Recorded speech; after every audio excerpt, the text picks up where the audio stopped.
तो ये विश्वास मानकर चलना कि आपको वृद्धाश्रम जाने की जरूरत नहीं पड़ेगी, क्योंकि जो शिव की सेवा करना जानता है वो अपने घर के बुजुर्गों की सेवा करना भी जानता है। उसको आता है कि मेरे घर के बुजुर्ग की सेवा मुझे कैसे करना, उसको ज्ञात है।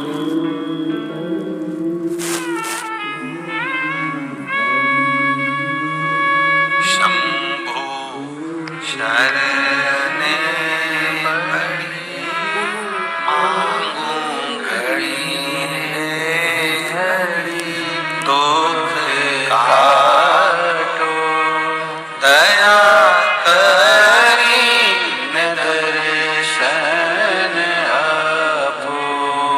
महाराज, जब हमारे घर के बच्चे शिवालय तक जाने लगे, मंदिर तक जाने लगे, शिव की चौखट तक जाने लगे, भगवान के द्वार तक जाने लगे, समझ लेना कि अब आपके बच्चे संस्कारिता का आनंद पा गए। देवव्रत जाएं वो कश्मीर प्रदेश में रहने वाला ब्राह्मण है देवव्रत, जो भगवान का भजन करता है, स्मरण करता है। देवव्रत अपनी बेटी को कश्मीर प्रदेश में रहने वाला एक ब्राह्मण है देवव्रत, जो भगवान का भजन करता है, स्मरण करता है, अपनी बेटी को रोज ज्ञान देता है, प्रतिदिन अपनी बेटी को समझाता है। पर संगत बिगड़ गई।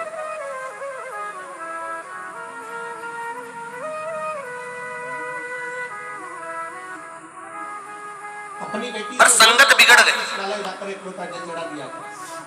अपनी बेटी से कहता अगर शिवालय नहीं जा सकती तो 2 मिनट भगवान का भजन कर लिया। अगर भगवान का अपनी बेटी से रोज कहता है कि शिवालय जाकर एक लोटा जल चढ़ा दिया कर। अपनी बेटी से कहता अगर शिवालय नहीं जा सकती तो 2 मिनट भगवान का भजन कर लिया कर। अगर भगवान का भजन नहीं कर सकती तो मंत्र जाप कर लिया कर। मंत्र जाप नहीं कर सकती तो किसी गुरु की शरणागति ग्रहण कर कर उनके द्वार की सेवा कर लिया कर। पर बेटी ना तो जल चढ़ाने जाती है, ना मंत्र जाप करती है, ना नाम जाप करती है, पर बेटी अपने पिता देवव्रत से संवाद जरूर करती है। जल चढ़ाने से क्या होगा? आपके घर के भी बच्चे कर देते कभी कभी, पानी चढ़ाने से क्या होगा?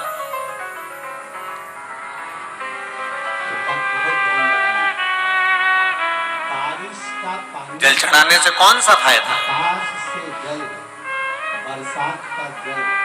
एक बात बहुत ध्यान लगाना, बारिश का पानी, आकाश से जल, बरसात का जल जब जमीन पर गिरता है तो वो नाली में जाएगा, खड्डे में जाएगा, खड्डे में से नाली में जाएगा, नाली से गटर में जाएगा, गटर से नाले में जाएगा, नाले से नदी में जाएगा, नदी से तालाब सरोवर होता हुआ आखिरी में समुद्र के पास पहुंच जाता है। बारिश का जल गिरा तो वो समुद्र तक पहुंच जाता है।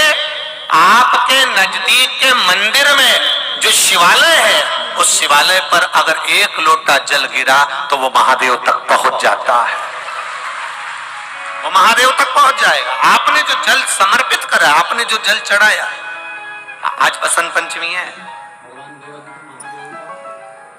आज बसंती पुष्प से सरसों का जो फूल होता है, भगवान देवाधिदेव महादेव का सरसों के पुष्प आज बसंती पुष्प से सरसों का जो फूल होता है, उसको समर्पित किया गया। 108 सरसों के पुष्प से भगवान शंकर का श्रृंगार किया जाता है या शिव को समर्पित किया जाता है। लग रहा है कि कोई बड़ी बीमारी आने वाली है, शरीर में कोई ऐसा रोग आने वाला है कि ये बहुत बड़ा रोग है।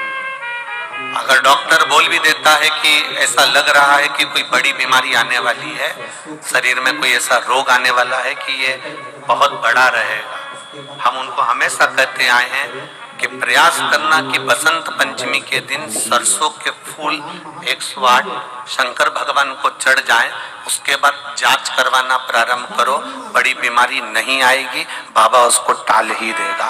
उसका नाम महामृत्युंजय है,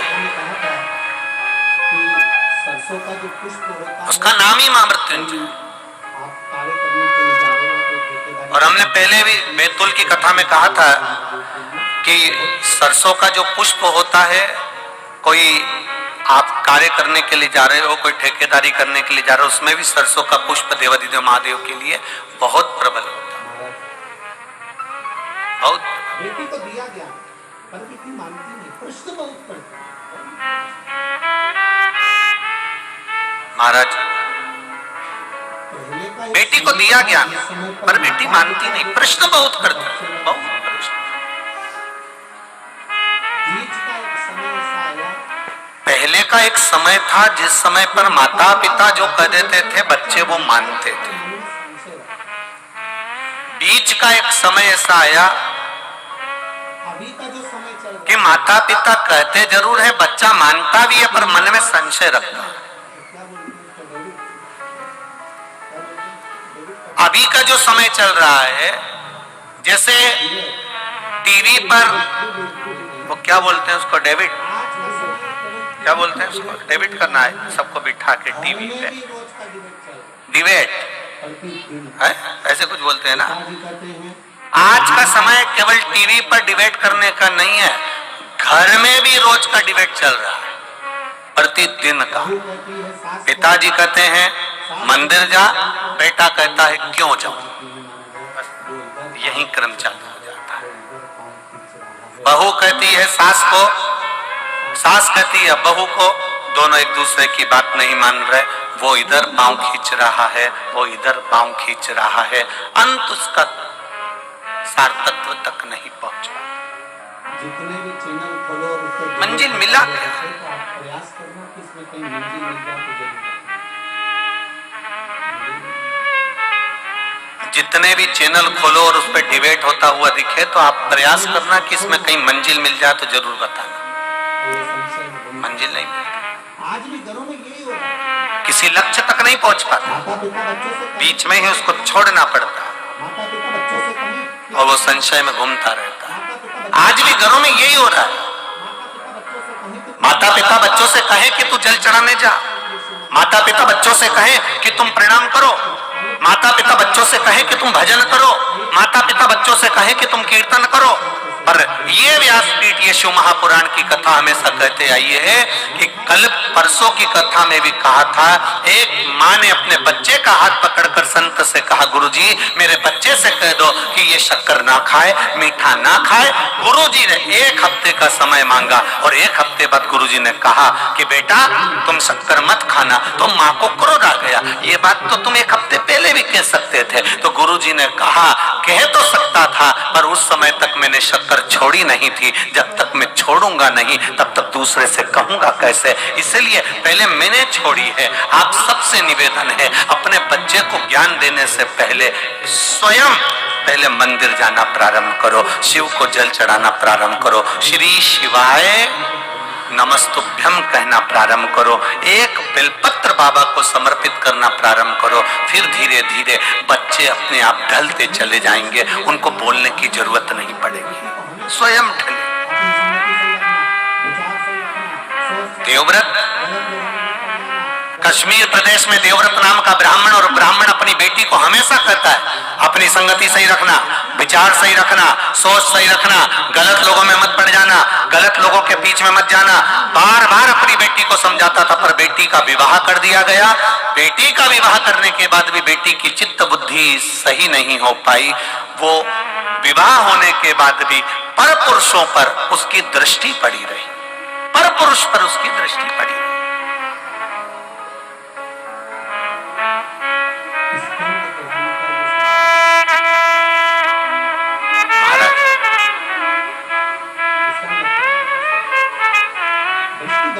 स्कंद पुराण का ये संवाद है। स्कंद पुराण का संवाद, दृष्टि गलत पड़ी रही। शादी होने के बाद भी पर पुरुष पर उसकी दृष्टि जाती थी।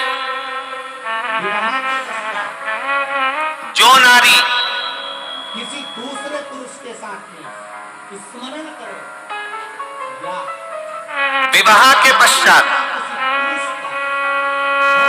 किसी दूसरे पुरुष के साथ में स्मरण करे, या शादीशुदा किसी पुरुष का घर तोड़ दे, वो नारी की गति स्कंद पुराण कह रही है ये प्राण त्यागने के बाद स्त्री, ये नारी, ये कन्या जिसका विवाह कर दिया गया और सोच नहीं सुधर पाई, वो नारी प्राण त्यागने के बाद में एक कुतिया का जन्म पाई।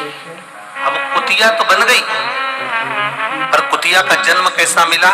एक पांव उसका विकलांग था, कान टूटे हुए थे, आंखों से एक आंख फूटी हुई थी और शरीर पूरा खुजली के कारण उसके पूरे शरीर के उस जो श्वान की योनि मिली है, कुत्ता की योनि मिली है, उसके शरीर के पूरे बाल, पूरी खाल जगह जगह से निकली हुई थी। सारी दुनिया उस कुत्ते को देख रही है, उस श्वान को देख रही है, उस कुतिया को देख रही है। सारी दुनिया उसको देखकर कहती बेचारा कैसा है। बताओ, आपके भी मोहल्ले में कोई कोई कुत्ता ऐसा होता होगा तो आप पे दया आती कि नहीं आती? अरे मुंह से तो बोलो, आती है ना दया? कैसा भयंकर है, बेचारे को कितना कष्ट है, बेचारे को कितना दुख है। बताओ, उसको ये रोग हो गया, उसका एक पांव टूट गया, उसके बताओ दिख भी नहीं रहा, उसको तो बेकार में पड़ा हुआ है बेचारा। अब वो कुतिया की योनि पा गई और कुतिया की योनि पाने के बाद शरीर में उसके रोग हो गया। एक दिन देवव्रत के मन में ये बात उत्पन्न हो गई कि मेरी बेटी का हुआ क्या, मेरी बेटी जो मर चुकी है वो गई कहां। एक दिन देवव्रत भगवान देवाधिदेव महादेव के मंदिर में बैठ गया, अखंड जाप करने के लिए बैठ गया, उठता ही नहीं है, उठता ही नहीं।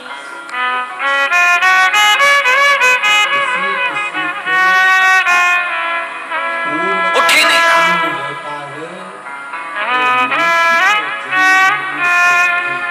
किसी किसी के पूर्व का पुण्य होता है तो मनुष्य के जन्म में भी उससे भजन होता है।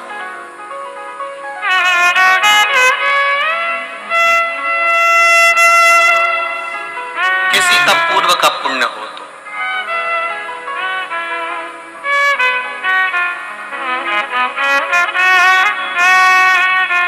जिस समय पर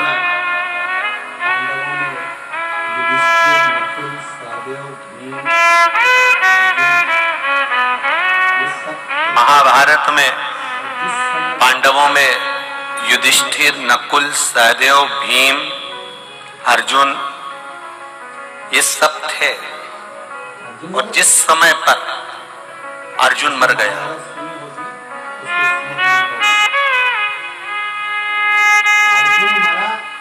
अर्जुन मर गया, जिसने महाभारत सुनी होगी उसके स्मरण में होगा, अर्जुन मरा, अर्जुन के प्राण छूटे। किस समय? जब युधिष्ठिर ने अश्वमेध यज्ञ करा और अश्वमेध यज्ञ करने के बाद में अश्व छोड़ा गया, अश्व छोड़ा गया, वो अश्व घूमते घूमते घूमते घूमते जा रहा था। अर्जुन उस अश्व के पीछे भेजे गए और अश्व के पीछे अर्जुन को भेजा गया कि ये अश्व जहां जा रहा है इस अश्व को तुम्हें देखना है, इस अश्व को छुड़ाना है।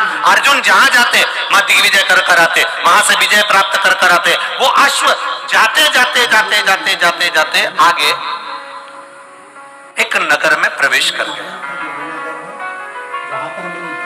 और मणिपुर नगर में जब वो प्रवेश करा, अर्जुन को मालूम था ये वो नगर है जहां पर मेरी धर्म पत्नी, देखिए अर्जुन की एक पत्नी है द्रौपदी, एक धर्म पत्नी है उनकी सुभद्रा, एक नागों की कन्या उलूपी और एक चित्रंगदा। अर्जुन को यह स्मरण में था कि यहाँ पर मेरा बेटा चित्रंगदा मेरी पत्नी रहती है और उसका बेटा भी यही रहता है बुर्ब्रभान। पर अर्जुन उस अश्व को लेकर अंदर प्रवेश कर गया और जब अर्जुन अंदर प्रवेश करा तो अर्जुन के बेटे को मालूम पड़ा कि मेरे पिताजी आए हैं और मेरे पिता आए हैं तो सम्मान करने के लिए अर्जुन के पिता का सम्मान, अर्जुन का सम्मान करने के लिए बेटा उनके लिए सामान लेकर गया। तो अर्जुन को क्रोध आ गया, अर्जुन को क्रोध आया कि मैं अश्व लेकर आया हूं, एक वीर योद्धा बनकर आया हूं और तू मुझसे संबंध निभा रहा है।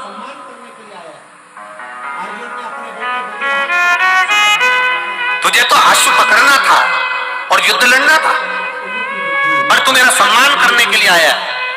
अर्जुन ने अपने बेटे बुब्रभान को अपशब्द कहना प्रारंभ करा। इसी समय पर नागों की कन्या उलूपी बैठी हुई थी और उलूपी ने देखा कि बुब्रभान को अर्जुन चिल्ला रहे हैं। तब उलूपी ने कहा, बुब्रभान मैं तुम्हारी मां हूं बड़ी, एक काम करो तुम अपने पिता से युद्ध लड़ो। बुब्रभान ने कहा, मां अगर मैं पिता से युद्ध लड़ा और मेरे पिता को कोई घात हो गई तो? इसी समय पर उलूपी ने कह दिया, ये तो छत्राणी का जो पुत्र होता है, एक वीरानी का जो पुत्र होता है, वो युद्ध के मैदान में ये नहीं देखता कि पिता है कि कौन है, आओ और तुम युद्ध लड़ो। बस इतना कहना था और कहते से बुब्रभान ने बाण चलाना प्रारंभ करे, इधर अर्जुन ने बाण चलाना प्रारंभ करे। दोनों में भयंकर युद्ध हो गया और युद्ध होने के बाद जैसे ही युद्ध होते होते आगे तक बढ़ा, इतनी देर में बुब्रभान को भी घात लग गई और अर्जुन के प्राण छूट गए। अर्जुन के प्राण छूट गए। आई चित्रंगदा रोती रोती आई, मेरा पति चले गया। बेटे तुमने क्या कर दिया? अपने पिता को मार दिया, अपने पिता को समाप्त कर दिया। मां मैं पिताजी के साथ युद्ध नहीं लड़ना चाहता था, पर मां ने कहा है, उलूपी माता बोली है मुझसे युद्ध लड़ने के लिए। चित्रंगदा ने कहा, उलूपी तेरा मेरा मांग का सिंदूर उजड़ गया और तू अपने बेटे से कहती है कि युद्ध लड़ो। चित्रंगदा के सामने उलूपी ने कहा, मैं छत्राणी हूं, क्षत्रिय की बेटी हूं। मैंने अपने बेटे को, इस बुब्रभान को केवल एक क्षत्रिय का फर्ज अदा करने का प्रयास करा है। ब्राह्मण हो, ब्राह्मण कर्म से पीछे मत हटना। वैश्य हो, वैश्य कर्म से पीछे मत हटना। क्षत्रिय हो, क्षत्रिय कर्म से पीछे मत हटना। और शूद्र हो तो शूद्र कर्म से पीछे मत हटना। यह हमारा धर्म भी है और हमारा कर्म भी है, उससे हम पीछे कैसे हटें? तुमने श्रेष्ठ नहीं करा, तुमने अच्छा नहीं करा। रो रही, चित्रंगदा रो रही है।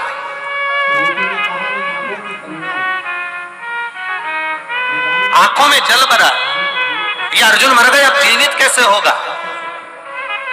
उलूपी ने कहा, मैं नागों की कन्या हूं,